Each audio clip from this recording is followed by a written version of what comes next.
हजरत यहाँ ये जो मस्जिदें हैं मऊ में, ये मौलवी को कितनी तनख्वाह देते हैं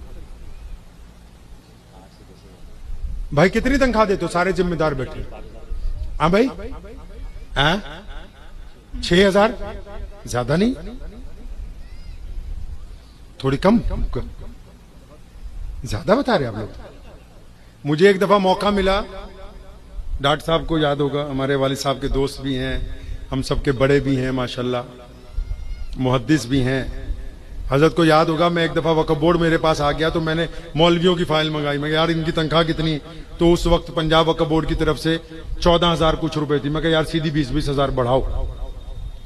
तो जो और मेंबरान मेरे साथ थे तो उन्होंने एतराज किया, कहने लगे यार उस्मान भाई इतनी बढ़ा दोगे, इनको तो इतनी जरूरत भी नहीं है।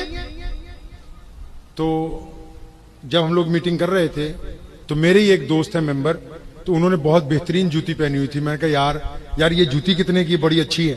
तनख्वाह को छोड़ दिया मैंने। तो मुझे कहने लगे एडिडास कंपनी की है, 22,000 की लेके आ। तो मैं कहा बस ठीक है कि तुम जैसे मुसलमानों को जूतियों की जरूरत है, इमामों की नहीं है। भाई एक बात समझिए, ये गुफ्तगू मैं आपसे कर रहा हूं, ये सारे मौलवी करेंगे। ये तो बताओ कि क्या हम इनकी खिदमत कर रहे हैं? ये बीच में मैं गुफ्तगू आपसे इसलिए कर रहा हूं कि दीन ब्रांडेड चाहिए। ये तो हमने सस्ता सौदा समझ लिया यहां यूपी में कि यार बस कुछ ना हो तो इल्जाम लगा दो किसी पर कि जी फलां बंदा जो है वो नहीं हमें कुछ करने दे रहा। दर हकीकत जो इल्जाम लगाने वाले हैं वो खुद कौम का कुछ नहीं कर रहे। तो सस्ता सौदा मिल गया ना जी, बस उठा के इल्जाम लगा दो किसी पर भी, खुद कुछ ना करना पड़े। अब दीन का मामला ही देख लो, आप सब जितने लोग बैठे हैं, औसतन एक मुसलमान की जेब में कम से कम 20,000 रुपए वाला मोबाइल होगा, कम से कम कह रहा हूं, ज्यादा से ज्यादा 1 लाख तक का होगा। ठीक है जी। अब जब दीन की बात आ जाए तो हजरत जो केला बेच रहे हैं ना, अगर आप दीन की बात करेंगे वो कहता है मैं फतवा दे देता हूं, मैं बता देता हूं तुम्हारी नमाज हुई कि नहीं हुई।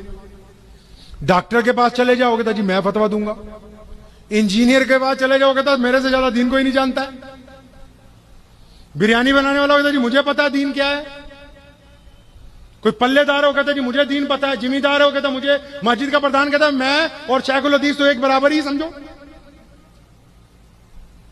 ट्रस्टियों को तो ऐसा लगने लगा भी हमारे और मुफ्तियों में फर्क ही कोई नहीं होता, एक जैसे ही, क्योंकि 24 घंटे खाना एक साथ खाते हैं रात को। आप अंदाजा लगाएं, मोबाइल कंपनी का चाहिए, कार कंपनी की चाहिए, डॉक्टर से दवाई लेने जानी है बोलते हैं एमबीबीएस डॉक्टर होना चाहिए।